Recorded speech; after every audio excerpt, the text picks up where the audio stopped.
Hello, and a warm welcome to Geniuspire, the podcast where we decode life and help you design your future. My name is Muloongo with and I'm here to empower 13 to 30-year-olds to take better control of their lives. Now, parents, relax. Taking control does not mean becoming a brat with a blatant disregard for authority. It means becoming more conscious of how you show up at whatever stage in your life. You won't always control your circumstances, but you can start controlling your mindset, your habits, and your choices step by step. Today's topic is spicy, it's misunderstood, and it's unavoidable. We're talking about power dynamics, aka politics. But wait, before you roll your eyes or check out, this isn't just about government or corporate boardrooms. Politics shows up everywhere. In your family, in your school, at church, in friend groups, on social media, in that awkward group project at university. You don't have to be in the office to be in the game. The real question is, are you playing it or getting played? Now remember the book recommendation from episode 1? Workplace Poker, Are You Playing the Game or Just Getting Played by Dan Rust. Let's decode how politics works and how you can move with wisdom, not fear. Most people think politics means manipulation, backstabbing, or fake smiles. But at its core, politics is just the management of influence and relationships to get things done. Power is about who has access, who's in the know, who can open doors or close them, who gets listened to, who gets ignored. Politics is about power, not just who has it, but who uses it.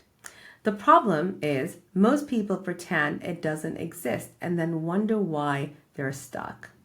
So here's the cold, hard truth. You've been playing politics long before you had a LinkedIn profile. Let me explain. In your family, you knew exactly which parent to ask permission for specific things. That's influence. That's politics. At school, remember the student who always got picked for class captain, the one who always seemed to have the teacher's ear. That's politics. That's influence. At church, who gets the mic? Who gets invited to the pastor's inner circle? It's not always the holiest. It's usually the most connected. At university, look at the dynamics in student groups. Look at the students who always have access to faculty, to the best supervisors and research opportunities. All politics, all influence. The stakes are even higher in the workplace, where politics, not merit, and your good work speaking for itself determines your pay, promotion, and status. It's a different game compared to family, school, church, and university, but the same rules apply. Let's break down 3 major political plays that happen in everyday life. The first is the gatekeeper. This is the person who controls access. They may not have the title, but they decide who gets through. They could be an executive assistant, a student leader, or the admin at the front desk. In my corporate job, the gatekeepers were the executive assistants. They knew everything. The drivers were next. They hear every conversation because they are treated as though they are invisible.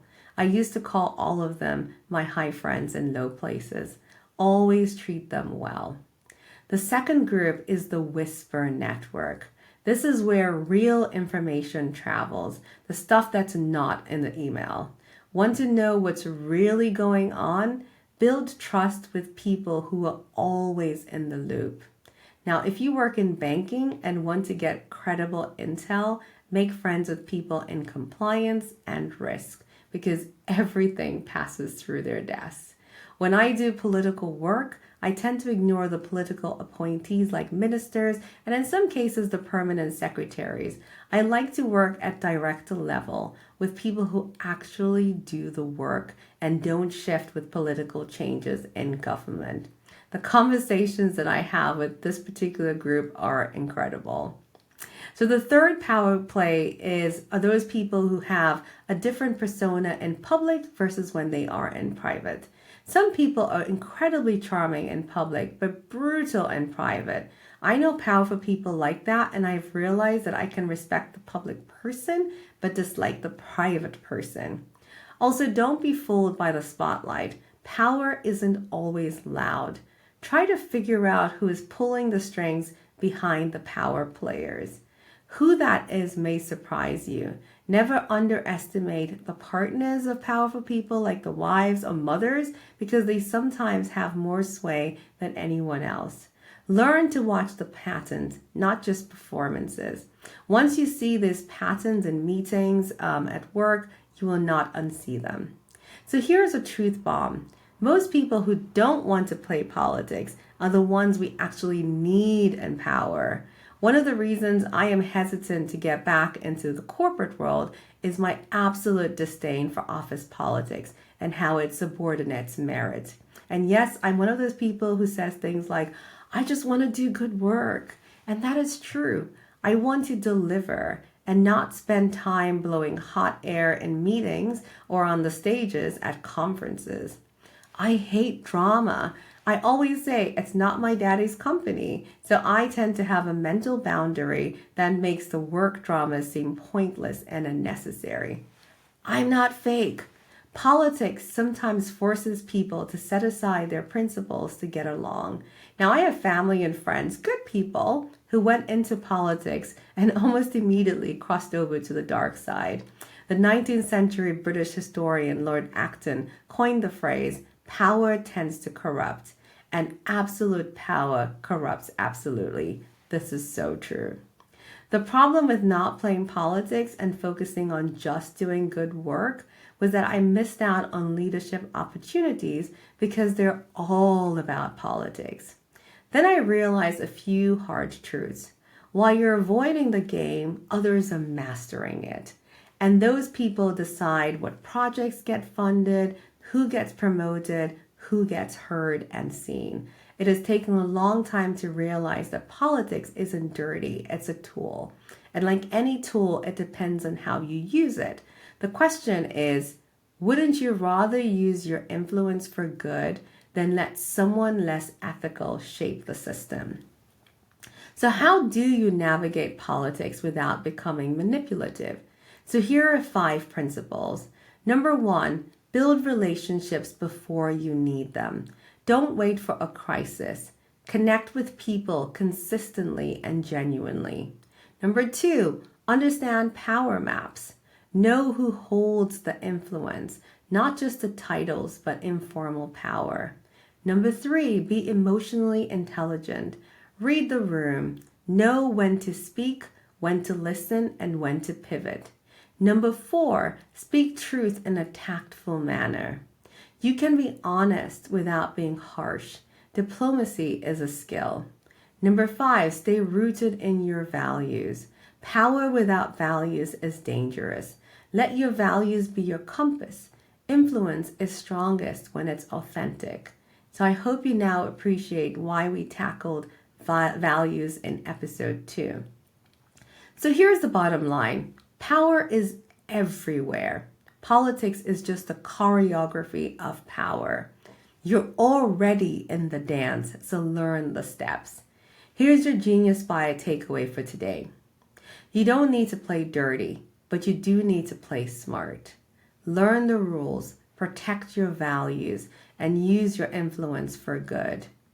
After this episode, ask yourself, where do I see politics showing up in my life right now? Am I playing the game or getting played? What's the one relationship I can strengthen this week with intention? And that's the lesson for today. Now, before you go, I have one more thing to share. So every week, I'm going to recommend a book or movie that is relevant to the topic that we discussed. So today, I want to recommend the book, The 48 Laws of Power by Robert Greene.